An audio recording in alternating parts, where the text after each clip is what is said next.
Évangile de Jésus-Christ selon saint Matthieu. Si quelqu'un veut venir après moi, qu'il renonce à lui-même, qu'il se charge de sa croix et qu'il me suive. Car celui qui voudra sauver sa vie la perdra. Mais celui qui la perdra à cause de moi la trouvera.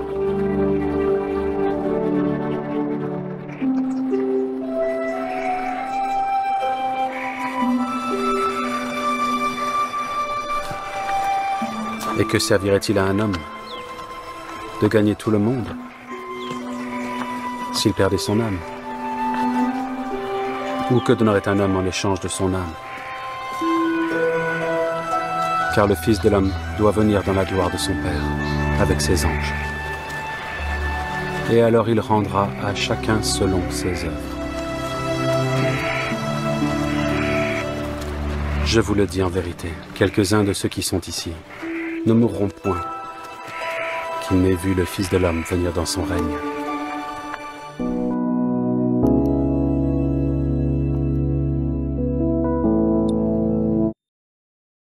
Jésus vient d'annoncer à ses disciples qu'il fallait qu'ils montent vers Jérusalem pour y vivre sa passion, y mourir, y ressusciter le troisième jour. C'est pour ses amis comme un coup de tonnerre.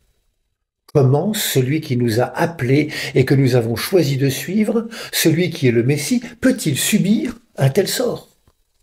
C'est dans le contexte impossible. Et pourtant, jusque-là, Jésus a parlé du royaume des cieux. Maintenant, il parle de son propre avenir, comme d'un nouveau commencement. Le premier commencement était son départ en mission après sa tentation dans le désert. Et voici aujourd'hui le second, sa montée vers Jérusalem. Elle sera un chemin de croix. On comprend alors qu'il invite à ce moment de sa vie ses disciples pour les aider à réfléchir. Si quelqu'un veut marcher à ma suite, qu'il renonce à lui-même, qu'il prenne sa croix et qu'il me suive. Il les met en face de la réalité. Être disciple de Jésus n'est pas un chemin facile et demande quelques aptitudes. La première, c'est la liberté. Si quelqu'un veut marcher à ma suite, ce n'est pas une obligation. Si quelqu'un veut marcher à ma suite, alors qu'il soit préparé, car le chemin sera rude et pas différent de celui du maître. La condition essentielle, c'est de renoncer à soi-même, ne pas être auto-centré. Oui, la vie du disciple est comme celle de son maître, une vie donnée.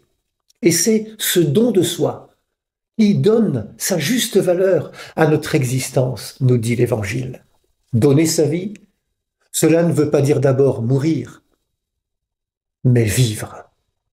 Et vivre pour Dieu et pour les autres. Regardons Jésus, le don de sa vie ne commence pas au moment de son arrestation, ni à plus forte raison sur le calvaire. En Galilée, il se laisse manger par la foule, par les malades, par les miséreux, les affamés de son époque. Sa mort est dans la trajectoire directe de toute sa vie. Et pour nous, il ne s'agit pas d'attendre les grandes circonstances où nous pourrons exercer notre générosité. Il s'agit de commencer maintenant. Commencer, c'est faire un pas vers Jésus, le premier de cordée. Un pas pour le suivre. Oui, il y aura des obstacles, mais n'y a-t-il pas plus de joie à donner qu'à recevoir? Aussi, je vous laisse avec cette parole du Père Varillon qui écrit dans son livre « L'humilité de Dieu ». Il faut peu de puissance pour s'exhiber, il en faut beaucoup pour s'effacer. Dieu est puissance illimitée d'effacement de soi.